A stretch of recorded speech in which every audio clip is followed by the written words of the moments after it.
A gente está preso numa armadilha. Ao longo do tempo, o que aconteceu é que o poder político e o poder econômico, eles foram sequestrando as regras do jogo e cada qual, obviamente, interesse próprio.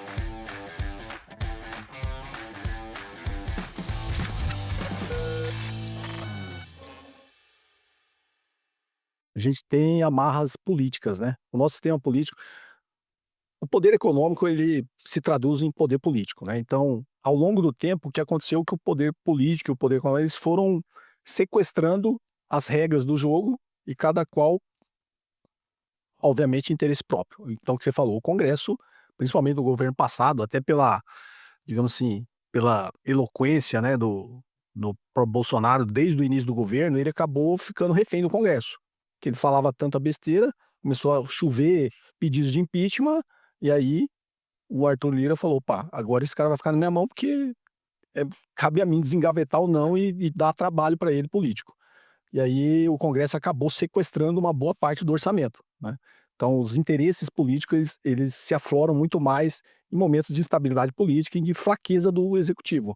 Foi o que aconteceu no governo passado, o famoso orçamento secreto, o Congresso falou: "Opa, vai te salvar aqui, uma parte do orçamento já não é discricionário seu, agora é meu. Quem vai definir onde vai esse dinheiro sou eu." E aí é um dinheiro muito mal gasto, é um dinheiro que não vai porque a gente está falando aqui de investimento na estrutura da economia, de mudar a estrutura da nossa economia. Aí é um dinheiro que realmente é gasto, assim, de torrar. Se fosse até um gasto de se torrar, a gente ainda de alguma forma vira renda de alguém, né. O problema é que esse gasto não é nem um gasto torrar, é um gasto que vira a renda de quem tem a emenda, né. Acaba virando a renda de poucas pessoas, né, e essa renda tem que ser distribuída na economia. Então a gente tem um sistema político que está muito amarrado, né. E esse sistema político que está muito amarrado não deixa que esse orçamento seja desengessado, porque a parte discricionária que o governo pode, que é a que sobra, fala: "Opa, quer fazer o que a gente está falando, posso investir", é cada vez menor, né. Então quase toda ela está ali para atender, exatamente o que você falou dessa base constitucional, sobra muito pouco aí, o famoso enxuga gelo, né. É igual a gente quando tá ganhando mal em casa, o dinheiro que eu tenho só consigo pagar aluguel, água, luz, não sobra nada. Nem para eu fazer um curso extra para eu me qualificar e conseguir um emprego melhor e uma renda melhor, não sobra nada. É exatamente o estado brasileiro, né. Eu gasto tudo que eu sou obrigado a gastar, não sobra nada, o que eu posso fazer? Não tenho onde investir. Então a sua pergunta tem tudo a ver com da onde virá esse dinheiro, né, da onde eu tiro, já que eu estou amarrado politicamente pelo nosso sistema aí, que já passou do tempo de ser alterado, de ser mudado, mas isso só se muda com vontade política e a gente não vislumbra essa vontade política tão cedo, né.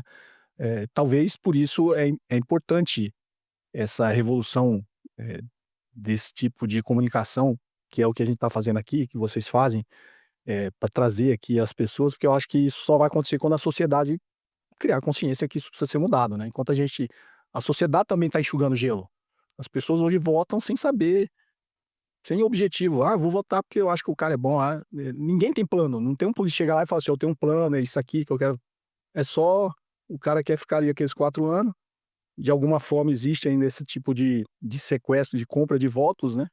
O cara acaba votando porque o cara vai prometer alguma coisa, porque vai fazer alguma coisa, vai fazer uma pequena obra aqui na cidade, vai não sei o quê. Não tem um projeto de longo prazo, o Brasil não tem um projeto de longo prazo, então a gente acaba ficando à mercê disso aí. Agora quando a gente olha para a teoria política, o que eu defendo é: não existe investimento sem antes ter o gasto, então, de alguma forma a gente tem que ter uma desamarra, né, nesse orçamento público, ou até no limite fiscal que o mercado como um todo colocou para o governo, para que o governo tenha capacidade de investimento, porque o gasto antecede o investimento lá na frente. O gasto vira renda, renda vira poupança, poupança vira investimento. Aí é o que você falou, a curva J, né. Mas quanto tempo vai levar isso aí para depois esse investimento virar, eh, no limite, lá no final, arrecadação de novo para o governo para equilibrar as contas públicas? Essa é a grande questão. Qual que é a distância dessa primeira perninha do J para a última e por quanto tempo a gente aguenta, né. Porque vai existir naturalmente um desequilíbrio no que a gente chama dessa responsabilidade fiscal, do ajuste fiscal. Então, e obviamente isso só se muda politicamente, né. Então, a gente está numa armadilha que não co mesmo com vontade política do executivo, a gente não consegue sair disso. A gente está amarrado. E o grande problema é que o Congresso Nacional, ele não representa nem de perto a sociedade brasileira, né? Se você pegar 90% do Congresso Nacional, representa pequenos grupos de interesse dentro, do legislativo. Então, politicamente é muito difícil a gente mudar isso no curto prazo, né? Essa é uma preci precisa de alguma forma de um enfrentamento político. Isso em algum momento vai ser necessário, de uma ruptura. Quando eu falo ruptura, não é revolução, né, você não fala: "O cara quer uma revolução". Eu sempre brinco, tem outras formas de mudar, a revolução é o limite, né, é quando todo mundo já perdeu a paciência. Só que uma revolução só é possível quando a sociedade perdeu a paciência. E a gente não tá nesse ponto, a sociedade não perdeu a paciência nem para votar direito. A sociedade brasileira é bastante leniente, é bastante paciente. Quando o pessoal muito de esquerda se fala de revolução, eu falo: "Gente, a gente não consegue convencer o cara para votar na pessoa que a gente quer, vai convencer o cara a pegar uma arma pra não vai". Então, o primeiro passo da revolução é convencer as pessoas politicamente, conscientemente, para votar melhor, e a gente não chegou nesse ponto ainda. E por isso é importante esse tipo de bate-papo aqui. A gente parte de um contexto em que o mercado pega muito no pé do atual governo no que se diz respeito à questão fiscal, tá. Ou seja, é um mercado que quer um Estado mais responsável fiscalmente, e isso necessariamente implicaria em otimizar, quando não também diminuir os teus dispêndios, os teus gastos. E eu queria a tua visão quanto a esse posicionamento, se você corrobora essa linha do mercado falando: "Governo, aperte o cinto, gaste menos, menos Estado", ou se você tem um posicionamento, uma visão diferente em relação, primeiro, ao raciocínio e segundo, à maneira que está sendo executado pelo atual governo por Lula 3. É, bom, Ricardo, isso é um tema espinhoso, né, como você disse, assim, a visão da Faria Lima ela é única, né, e a grande crítica que existe na sociedade brasileira, pelo menos daqueles que não estão alinhados, é justamente esse poder que o mercado financeiro tem de colocar as amarras, né, e de alguma forma, eh, conduzir, tutelar o que o Estado tem que fazer, o que o governo tem que fazer.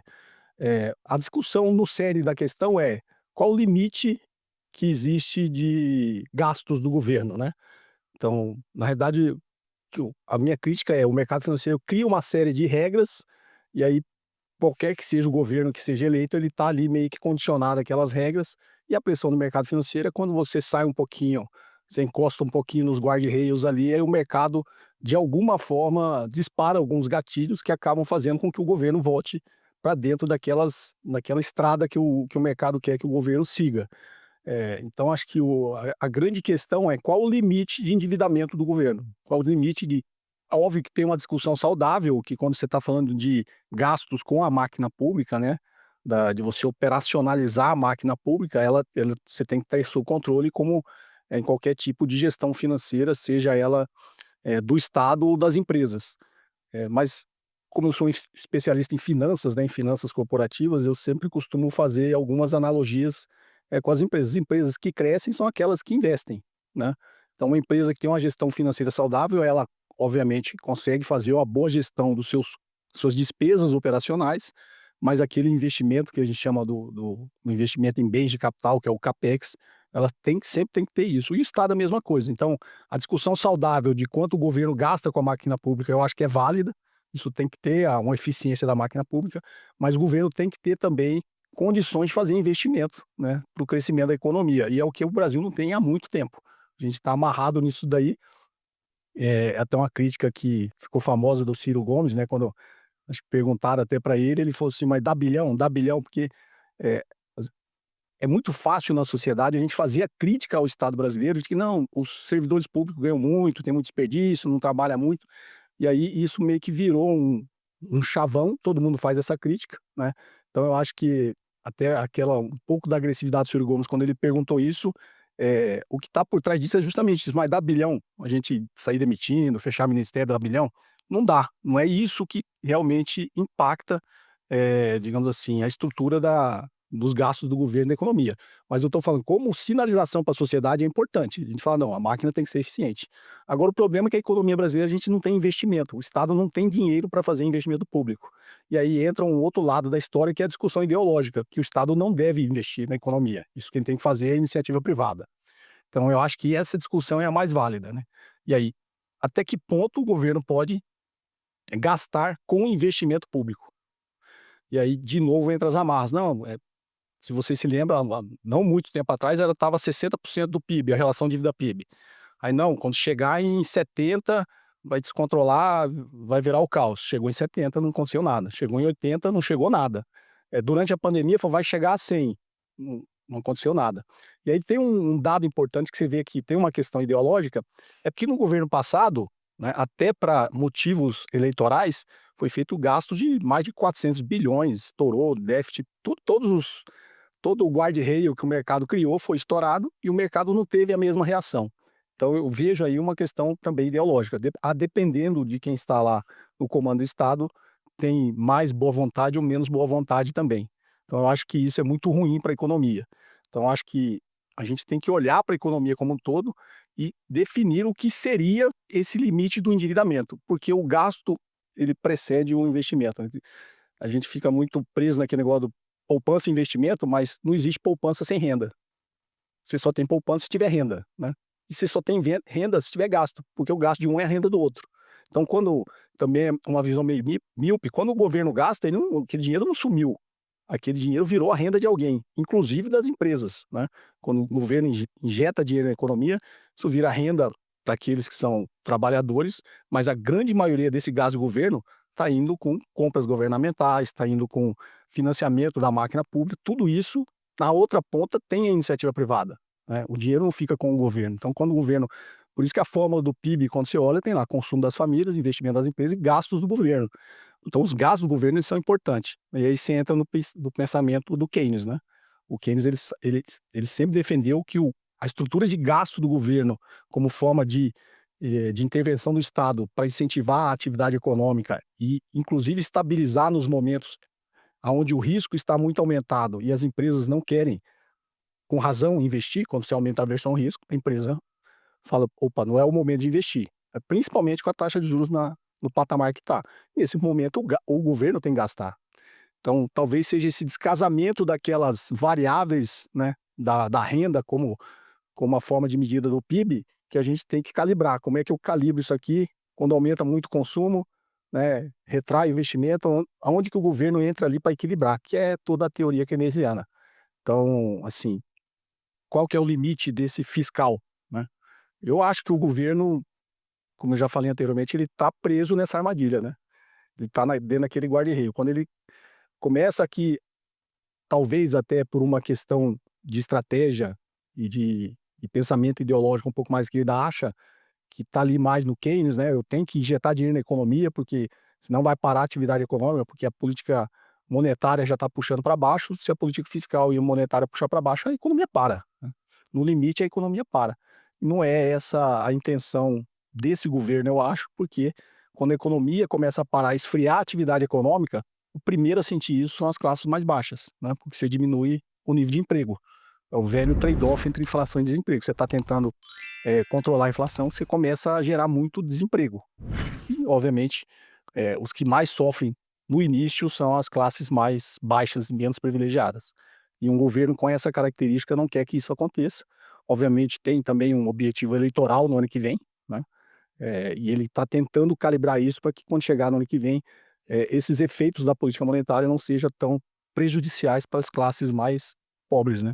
Na sua visão, tem espaço para estatal em todos os campos de atuação econômico, ou existem elementos chaves, campos chaves, em que o Estado deveria sim entrar com investimento, com CAPEX, para poder produzir aquela atividade econômica internamente, e isso seria bom para o Brasil? Acho que tem o conceito da produtividade, assim. Existem setores que são altamente produtivos, setores que são naturalmente improdutivos, né? Eh, e e aí também tem uma questão de como que eu analiso isso, porque sob o ponto de vista das finanças, né, da economia, da microeconomia e das finanças, a gente considera aquilo que é muito produtivo, geralmente está atrelado ao tempo, né? Nenhuma empresa faz um investimento para ter retorno daqui 30 anos, né? Nós, como investidores, a gente vai escolher sempre aquele que dá um retorno no menor tempo possível, né? E, inclusive, é isso que a gente aprende na faculdade, a gente ensina, eu como professor, a gente ensina, quando você vai fazer uma análise de viabilidade econômica, o tempo é uma das 3 variáveis que existe no fluxo que você está analisando, o tempo ele é extremamente importante e é ele que reduz o retorno do investimento. Então tem setores que naturalmente e precisam de investimentos, eles são produtivos no longo prazo, mas sob uma ótica de curto prazo, você não faria um investimento porque ele não é produtivo no curto prazo. Por exemplo, investimento em pesquisa e desenvolvimento, em ciência e tecnologia. Todas as economias que cresceram, que são fortes hoje, fizeram maciços investimentos em pesquisa e desenvolvimento em ciência e tecnologia. E quem fez foi o Estado, porque a iniciativa privada não faz esse tipo de investimento. Por uma simples razão, né? Uma lógica financeira, das finanças. Tem até um livro que chama Animal Spirits, que eu não lembro se é do William Minsky, o William Minsky é um outro que eu gosto muito, mas ele fala exatamente desse espírito animal, que está em todos nós, inclusive, se você não tiver imbuído de um propósito público, você seja um servidor público, um agente de Estado, nós, enquanto seres humanos da iniciativa privada, a gente está imbuído desse espírito animal que eu só vou com vontade, com motivação em cima daquilo que vai me dar retorno, né? E como diria Keynes, no longo prazo todos estaremos mortos, você está olhando sempre para o curto prazo, né? Então, é natural que a iniciativa privada não faça esse tipo de investimento, não é nenhuma crítica. Só que quando a gente olha a realidade como ela é, os fatos como eles são, se você vê os Estados Unidos, o Estado lá, proporcionalmente, é 3 vezes maior que o Estado brasileiro. Então, quem prega o discurso de Estado mínimo não está conseguindo olhar a realidade dos fatos. Os Estados Unidos só cresceu porque ele fez maciços investimentos, e são todos investimentos do Estado em ciência e tecnologia. Essa guerra tarifária que a gente vai entrar talvez mais na frente, os Estados Unidos fez no início, né, do crescimento da sua economia. Para quem não sabe, quando o Império Britânico notou que os Estados Unidos poderia ser uma potência, eles pregaram exatamente o que os Estados Unidos pregou 100 anos depois para os outros, né? O famoso relatório das manufaturas do Alexander Hamilton, que foi o primeiro secretário do Tesouro americano, talvez considerado um dos pais fundadores dessa economia americana, foi justamente levantar barreiras tarifárias porque ele queria fortalecer a indústria do país. Os Estados Unidos, lá, né, na época do Hamilton, era igual ao Brasil, era um país agrícola. A vantagem comparativa deles era a agricultura. E o Império Britânico, na época, incentivava e fez de tudo para que os Estados Unidos utilizasse das suas vantagens comparativas e se tornasse uma potência agrícola. E naquele momento, graças ao Hamilton, ele falou: não, nós queremos ser uma potência industrial. Como a gente consegue isso? Dinheiro do Estado, levantar a barreira tarifária e desenvolver a nossa indústria. Foi o que eles fizeram. Aí, quando eles ficaram fortes, né, que é o livro do sul-coreano lá, do economista, que é o Chutando a Escada, quando eles estiveram lá em cima, aí ele falou: bom, agora eu vou chutar a escada e não vou deixar ninguém fazer o que eu fiz. E ele começou a pregar o inverso para os outros. A Revolução Neoliberal é justamente isso. Estado reduz o Estado, diminui o gasto público, privatiza todas as suas empresas estatais e livre comércio, né? Livre fluxo de capitais, e pegou tudo o que ele não fez. Ele fez o inverso para ficar forte. Aí quando ele ficou forte, eu brinco sempre, é igual sei lá, se no início do UFC não tinha categorias, né? O cara chega lá com 2 metros, bombado, tomou anabolizante, tomou um monte de bomba. Quando ele tá fortão, ele fala assim: ó, agora ninguém pode mais fazer isso, não pode tomar anabolizante. Aí entra o cara lá raquítico, obviamente ele vai bater. É o que os Estados Unidos fez durante todo esse período da Revolução Neoliberal, dos últimos 40 anos. E o que aconteceu com os países que não seguiram esse conselho, que é o famoso Consenso de Washington, os que estão batendo de frente com ele, que é a China, né? E até um país capitalista, sob a sua influência, que foi a Coreia do Sul, também não topou seguir o Consenso de Washington, fez exatamente o inverso, né? Que é o que o Estado desenvolvimentista japonês fez lá no início, mas aí com a bênção dos Estados Unidos, né? Porque no pós-guerra existia uma necessidade, até um interesse dos Estados Unidos de reconstruir, principalmente o Japão e a Alemanha, que foram os países que perderam a Segunda Guerra, estavam totalmente destruídos, que foi o acordo de Bretton Woods, né? Mas rapidamente, quando o Japão ameaçou ultrapassar os Estados Unidos, eles fizeram o acordo de Plaza e acabaram com o que era uma vantagem para o Japão, para a Alemanha, para a França e para o Reino Unido na época, né? que foi o Acordo de Plaza, que era desvalorizar a moeda desses 4 países e derrubar as barreiras tarifárias que esses países tinham com os Estados Unidos, que é uma versão atual que o Trump fala, eu costumo brincar, é uma versão tosca de tudo isso, né. Ele tá fazendo tudo isso de forma descoordenada, sem se atentar pra história. Na verdade, ele tá querendo voltar para o mercantilismo do século XIX e de uma forma tosca, que ele é um cara tosco, né, da forma que ele faz, da forma que ele fala, da forma que ele trata, inclusive seus amigos, seus aliados, né. Então, quando que um chefe de estado fala, "Todo mundo está kissing my ass", como é que um cara fala isso, né? É, um chefe de estado. Então, o que os Estados Unidos está pregando e está querendo voltar exatamente para o século XIX, e os países que seguiram o que os Estados Unidos fez são os países mais fracos hoje economicamente para enfrentá-lo, que era o que ele queria, né. Eu não quero ninguém forte para não me enfrentar. Então, eh, o que o Brasil precisa fazer é exatamente o inverso. O Brasil precisa proteger a sua indústria, precisa fortes investimentos estatais, aí voltando a às vezes eu viajo, viu, Ricardo, aí você começa a viajar, assim, você me traz de volta. Tranquilo, tranquilo. O contexto histórico é fundamental. Voltando para o início da sua pergunta, eu defendo que o Estado tem que ter a presença forte com empresas estatais nos setores estratégicos da economia, né. Aonde o Estado permaneceu, nos poucos lugares que o Estado permaneceu, é onde a gente é forte, onde a nossa economia hoje é forte. Estava até vendo essa última viagem do Lula para o Japão, teve uma comitiva lá de 500 empresários, e eles fecharam vários acordos com o Japão, para entrada de produtos brasileiros, no Japão. Obviamente, os produtos que a gente tem, a grande maioria, são commodities, né, o nosso agronegócio é muito forte, graças à Embrapa, que é uma empresa estatal que investiu em pesquisa e desenvolvimento. A iniciativa privada não faria isso, né. E quando você olha uma outra que acho que fechou grandes acordos com o Japão foi a Embraer, de fornecer os jatos que a Embraer produz para lá, que é uma empresa também que só chegou onde chegou porque foi estatal. Ela nasceu dentro do ITA, né, com os engenheiros do ITA, financiado pelo dinheiro por recursos públicos, é uma empresa estatal, e depois que ela ficou forte, desenvolveu toda essa sua tecnologia, ficou competitiva, aí privatizaram a empresa, né. Eh, e parece que depois que foi privatizado ainda continua existindo muito investimento do Estado na Embraer.